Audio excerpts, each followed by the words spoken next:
สวัสดีครับ วันนี้เรามีเรื่องเอ่อเรียกว่าน่าสนใจมากๆจากโลกแฟนตาซีมาคุยกันครับ ชื่อเรื่องเกิดใหม่เป็นทวงหนี้แห่งโลกเวทมนต์โดยเฉพาะตอนที่ชื่อมันแบบสะดุดหูสุดๆหมู่บ้านนี้เคยยืมค่าไป10เหรียญตอนนี้ค่าเป็นเทียบแล้ว โอ้โห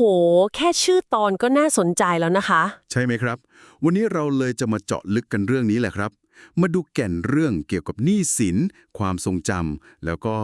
วิธีทวงหนี้ที่ไม่เหมือนใครในเรื่องนี้กัน ได้เลยค่ะ โอเค คือเรื่องมันเริ่มง่ายๆเลยนะ ตัวละครหลักเนี่ยชาติก่อนเขาเคยให้เพื่อนบ้านยืมเงินไป10 คนคนละเหรียญก็รวมเป็น10เหรียญ 10 เหรียญแต่ประเด็นคือไม่มีใครคืนเลยครับแม้จะเป็นเงินแบบน้อยมากๆนะแต่มันสร้างสิ่งที่เขาเรียกว่ารอยร้าวในใจเขาแบบลึกซึ้งเลย ไม่ใช่แค่เรื่องเงินแล้ว แต่มันเป็นความไว้ใจที่แบบพังไปเลย เข้าใจเลยค่ะ ความรู้สึกเหมือนถูกหักหลังเนาะ ใช่ครับ แล้วจุดพีคคือเขาตาย ตอนกำลังพยายามไปทวงหนี้10เหรียญนั่นแหละ โดนอะไรชนรู้ไหมครับ อะไรเหรอคะ รถเข็นผัก หารถเข็นผัก จริงเหรอคะเนี่ย จริงครับ ตายเพราะรถเข็นผัก แล้วก็ได้ไปเกิดใหม่ในโลกเวทมนต์ โอ้โหพล็อตเรื่องน่าติดตามมากค่ะ แล้วการเกิดใหม่นี่แหละ คือจุดเปลี่ยนสำคัญเลยใช่ไหมคะ เพราะเขาไม่ได้เกิดมาเฉยๆ แต่มาพร้อมกับพลังพิเศษที่เรียกว่า บัญชีกรรมสะสม บัญชีกรรมสะสม ชื่อเท่ดีนะครับ ใช่ครับ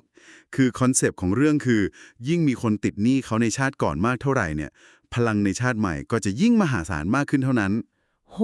จากหนี่กลายเป็นพลัง ใช่ครับ จุดนี้น่าทึ่งมากนะ คือมันคือการเชื่อมโยงหนี้สินเล็กๆ น้อยๆอะค่ะ จากชาติก่อนมาการกลายเป็นตัวตนที่มีพลังอำนาจมากๆในปัจจุบัน มันเหมือนเป็นการตีความเรื่องกรรมในรูปแบบที่แบบจับต้องได้มากๆเลย แล้วก็ส่งผลข้ามภพข้ามชาติชัดเจนเลย จากแค่10 เหรียญกลายเป็นเทพได้เลย นั่นสิคะหนี้10เหรียญกลายเป็นบ่อกเกิดพลังเทพเจ้าได้ ใช่ครับ แล้วเรื่องมันก็เข้มข้นขึ้นไปอีก เมื่อตัวละครหลักเนี่ยเขากลับมาที่หมู่บ้านเดิมในชาติใหม่เนี่ยนะ แต่คราวนี้มาในร่าง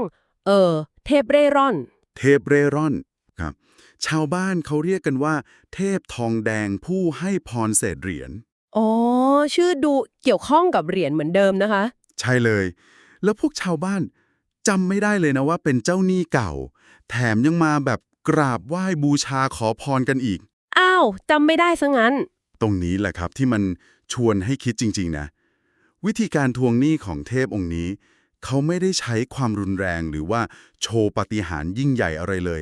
แต่การใช้พลังกระตุ้นแบบว่า ความรู้สึกผิดในใจลูกหนี้เก่า อืม กระตุ้นความรู้สึกผิด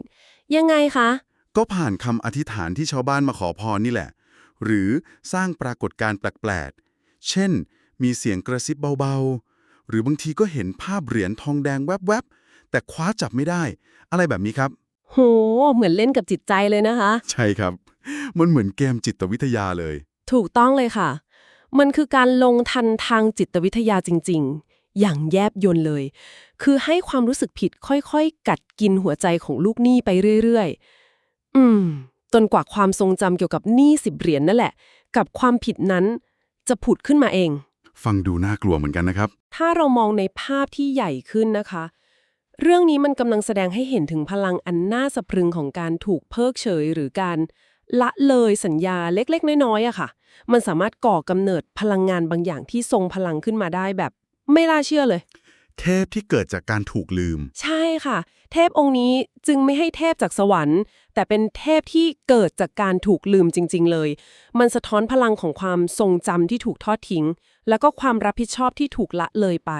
ฟังดูเราก็น่าขนลุกเหมือนกันนะ เทพที่เกิดจากการถูกลืมเนี่ย มันทำให้เราย้อนคิดเลยว่า การกระทำเล็กๆ น้อยๆ ที่เราอาจจะลืมไปแล้ว หรือคำสัญญาเล็กๆ ที่เราไม่ได้รักษา มันอาจจะไม่ได้หายไปไหนก็ได้เนาะ แต่อาจจะกำลังสะสมพลังงานบางอย่าง รอวันทวงคืนในรูปแบบที่เราคาดไม่ถึงก็ได้ มันเหมือนกับว่าบัญชีกรรมสะสมเนี่ยไม่ใช่แค่เรื่องในนิยายแฟนตาซีแล้วละประเด็นนั้นน่าสนใจมากเลยค่ะ คือกลไกของการถูกลืมกับการจดจำเนี่ยมันส่งผลกระทบมากกว่าที่เราคิดเยอะเลยนะคะ เรื่องเนี้ยเขาใช้กลไกแฟนตาซีมาขยายภาพให้เห็นชัดๆเลยว่าแม้แต่เรื่องเล็กน้อยอย่างหนี้แค่10เหรียญถ้ามันดันไปผูกพันกับความรู้สึกทรยศหักหลังหรือความเสียใจมากๆเนี่ยมันก็สามารถกลายเป็นพลังงานที่เปลี่ยนแปลงชะตาได้เลย จริงด้วยครับ การทวงคืนในเรื่องนี้ก็เลยไม่ใช่แค่เรื่องเงินแล้ว แต่เป็นการทวงคืนความทรงจำแล้วก็ความรับผิดชอบที่มันหายไป ซึ่งบางทีอาจจะเจ็บปวดยิ่งกว่าการจ่ายเงินคืนจริงๆซะอีกนะครับ จริงค่ะ